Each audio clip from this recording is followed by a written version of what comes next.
Hey, welcome to an episode of Chad's Beer Reviews. Back in the corner in the living room again. Rearranged the books on the bookshelf so you can see all the beer books and magazines down here. Anyways, this is a beer that Jay gave to me actually. It was like an extra one he had. And Jay does at least once a month he does a Belgian beer review. And I was thinking, that's a good idea. I should at least make an attempt to at least once a month do a Belgian beer. And this is a, fairly well-known one, I think. This is the Delirium Nocturnum, with the pink elephant on the label and the yellow-blue swirl. I don't know how to pronounce that brewery. Not much on the back, except that it's 8.5% ABV, and it's only 330 ml bottle. So yeah, it's oh wow, it's a nice kind of pretty red color. I mean, it probably looks black or brown on camera, but it's a super dark ruby red, almost kind of purplish.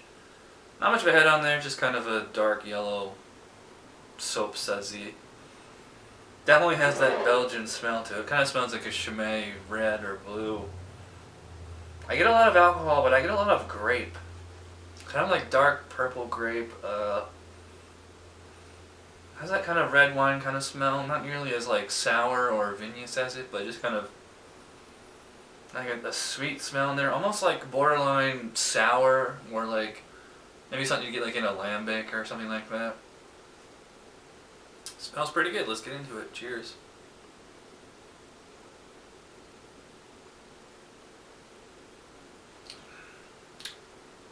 Oh. That is, it's typical Belgian beer. The first thing I noticed before I noticed the flavor was the fizziness to it. I think the record holder is definitely the St. Bernard's Christmas Ale, but this is more of a standard kind of Belgian carbonation level. Pretty damn fizzy, like a vibration across the tongue.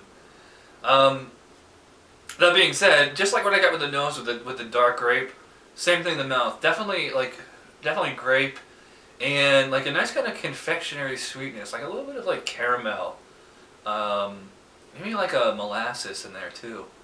It's nice and sweet, but it tastes like authentically fruity.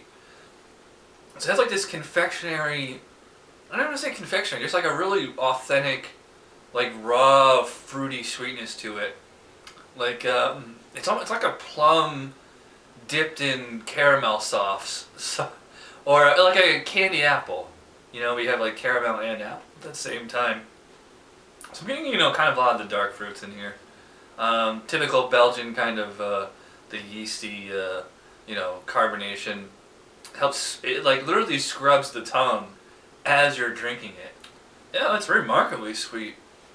But it doesn't taste like sugary or, like a super rich kind of sweetness.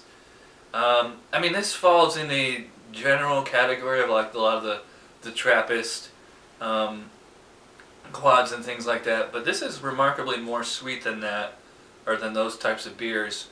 It's not as, sticky and syrupy as those. So maybe this is just a double instead of a quad, or maybe it's just the umbrella term, strong dark ale. Don't know, don't really care. The beer tastes good, so that's good enough for me. Mouthfeel on this one's like a little thinner than the average, dark Belgian beer like this. When you're drinking, it actually kind of feels like a soda in the mouth, because like a really fresh, like if you cracked a can of Coke or Pepsi with that high carbonation, you get that fizziness vibrating across the tongue. I'm not getting it stuck in my throat though, which is, pretty impressive. I left, a little bit in the bottle. I don't know if this is, I assume it's bottle conditioned, so let's see if adding that makes a difference.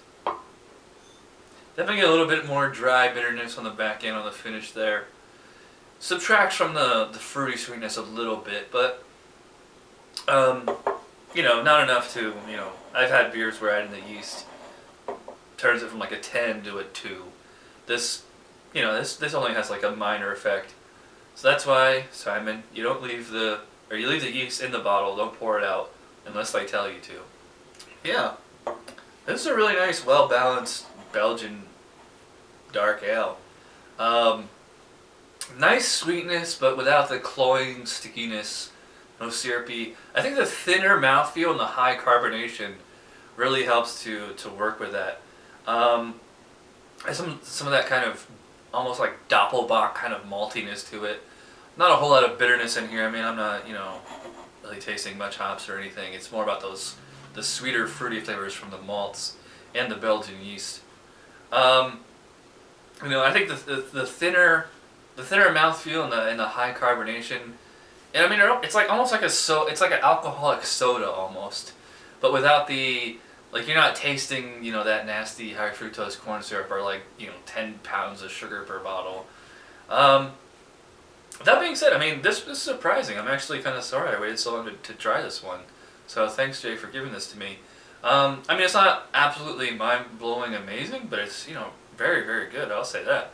So yeah, 8 out of 10 for Delirium Nocturnum. There's also a Delirium Tremens, which I haven't got to yet, and there's a Delirium Noel, which Henry and I reviewed Christmas of 2010, so check that review out if you can find it. Thanks for watching this review, and I'll see you guys next time. Cheers.